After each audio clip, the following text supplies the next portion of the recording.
Pastor Praveen ఈ మరణం వెనక ఎన్నో అనుమానాలు, ఎన్నో అసలు మొత్తం ఏదో ఒక సినిమాటిక్ లెవెల్లో నడుస్తుంది అనమాట. అయితే ఆయన విశ్రాంతి తీసుకోమన్నా వినలేదు. తర్వాత నేనే టీ తాగిచ్చి మొహం గడిగించానని చెప్పి కూడా ఒక కానిస్టేబుల్ అయితే చెప్తున్నారు అనమాట, విజయవాడకు సంబంధించిన ఆయన. అసలు ఏం జరిగింది దానిలో, ఈ మిస్టరీలో ఒక్కొక్క చాప్టర్ లాగా బయటపడుతున్నాయి. ఏం జరుగుతుంది అసలు అంటే ఇక్కడ పాస్టర్ ప్రవీణ్ పగడాల, సో ఈయన చనిపోయినప్పటి నుంచి కూడా దీని వెనకాల ఎన్నో కథనాలు వినిపిస్తున్నాయి.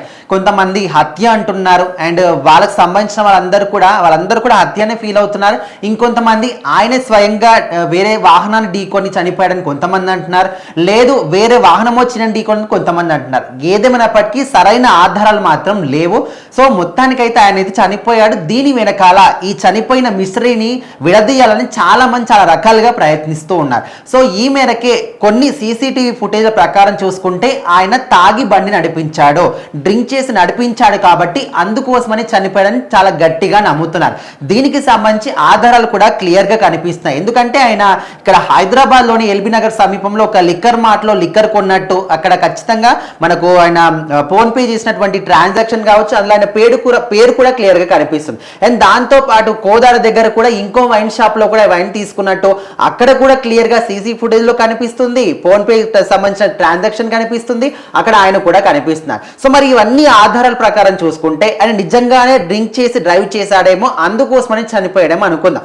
ఓకే, మరి అంతా కూడా పక్కన పెడితే ఎక్కడ యాక్సిడెంట్ అయింది, ఈయన వెళ్ళి గుద్దుకున్నాడా, వేరే వాహనం వచ్చి గుద్దిందా, ఏం జరిగింది, దానికి సంబంధించిన సీసీటీవీ మాత్రం ఇంతవరకు కూడా బయటికి రాలేదు. కాకపోతే ఇప్పుడు ఇక్కడ విజయవాడ సమీపంలో ఒక ట్రాఫిక్ పోలీస్, అదే విధంగా టీ కొట్టు మాస్టర్ చెప్తున్న విషయాలు చూసుకుంటే వాళ్ళిద్దరు కూడా విశ్రాంతి తీసుకోమన్నా కూడా వినకుండా ఈయన మాత్రం వాళ్ళకి తెలియకుండా అక్కడ నుంచి వెళ్ళిపోవడం జరిగిందంట. ఆ తర్వాతే చనిపోయిన న్యూస్ కూడా రావడం జరిగిందంట. అయితే అక్కడ ట్రాఫిక్ పోలీస్ సుబ్బారావు చెప్తున్న వివరాలు ఎట్లా ఉన్నాయంటే, ఈయనే స్వయంగా వెళ్ళి ఒక వాహనానికి ఢీకొన్నాడు. సో అక్కడ తన బండికి సంబంధించి హెడ్ లైట్ పగిలిపోవడం కానీ, అది తీగతోని వేలాడడం కానీ ఇదంతా జరిగింది. సో అప్పుడు ఆయనే స్వయంగా అక్కడికి వెళ్ళి చూసినప్పుడు అందరూ కూడా నిల్చొని ఉన్నారు. చూస్తే ఈయన కనిపిస్తే ఆయన్ని పైకి లేపడం కానీ, పక్కనే కూర్చోబెట్టి నీళ్ళు ఇచ్చి కానీ, మీకు ఏమైనా దెబ్బలు తగిలాయా అంటే తగలేదని కూడా చెప్పాడంట. సో అక్కడ పక్కన ఉన్నటువంటి ఒక పార్క్ లో కూడా విశ్రాంతి తీసుకోమని చెప్పారంట. దాదాపుగా ఒక 3-4 గంటలు కూడా అక్కడ విశ్రాంతి తీసుకున్నాడంట. సో ఇక్కడ ట్రాఫిక్ పోలీసు ఉద్యోగం అయిపోయేసరికి ఆయన దగ్గరికి వెళ్ళి మాట్లాడాడంట. సో మీ ఇక్కడే ఆగండి, నేను మీకు లైట్ కూడా రిపేర్ చేస్తాననే విధంగా ఆయన అంటే ఆయన దగ్గరికి ఏదో ఒక తాడు తీసుకొచ్చే లోపు ఈయన అక్కడ నుంచి వెళ్ళిపోవడం జరిగిందంట.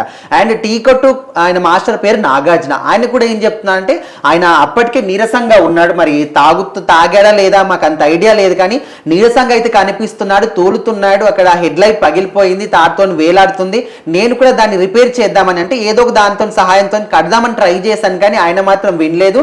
మేము ఎంత చెప్పినా కూడా వినకుండా ఇక్కడ నుంచి అయితే వెళ్ళిపోయాడనే విధంగా టీ కొట్టు మాస్టర్ కూడా చెప్పాడు. సో మరి వీళ్ళిద్దరు చెప్పిన వివరాల ప్రకారం చూసుకుంటే నీరసంగా కనిపిస్తున్నాడు, తూలుతూ కనిపించాడంటే ఖచ్చితంగా ఆయన డ్రింక్ చేస్తున్నాడేమో చాలా మంది, ఒక 80% పీపుల్ అయితే అనుకుంటున్నారు. మరి ఆయనకు సంబంధించిన వాళ్ళైతే ఆయనకు తాగుడు అలవాటు లేదు, ఏ విధంగా తాగుతారని కొంతమంది అంటే, మరి ట్రాన్సాక్షన్స్ కూడా క్లియర్ గా కనిపిస్తున్నాయి కదా, అదెవరి కోసం తీసుకున్నారని కూడా కొంతమంది అంటున్నారు. ఏదేమైనప్పటికీ మొత్తానికి మాత్రం ఈయన చనిపోవడానికి కారణం ఏంటి, ఎవరైనా చంపేశారా, ఈయన చనిపోయాడా, సో దీనికి ఇంకా క్లియర్ అండ్ క్లారిటీగా మాత్రం ఆధారాలు అయితే బయటికి రాలేవు. ఈ సీసీటీవీ ఫుటేజ్ కావచ్చు, ఆయన ఫోన్ ట్రాన్సాక్షన్స్ కావచ్చు, ఇవన్నీ కూడా చూస్తుంటే లిక్కర్ అయితే కొనుక్కున్నాడు, 2 చోట్ల కొనుక్కున్నాడు. మరి అది తాగే డ్రైవ్ చేశాడని కూడా కొంతమంది అంటున్నారు. చూద్దాం మరి దీనికి సంబంధించినటువంటి అంటే 100% రిజల్ట్ ఎప్పుడు బయటికి వస్తుంది ఏంటి అని.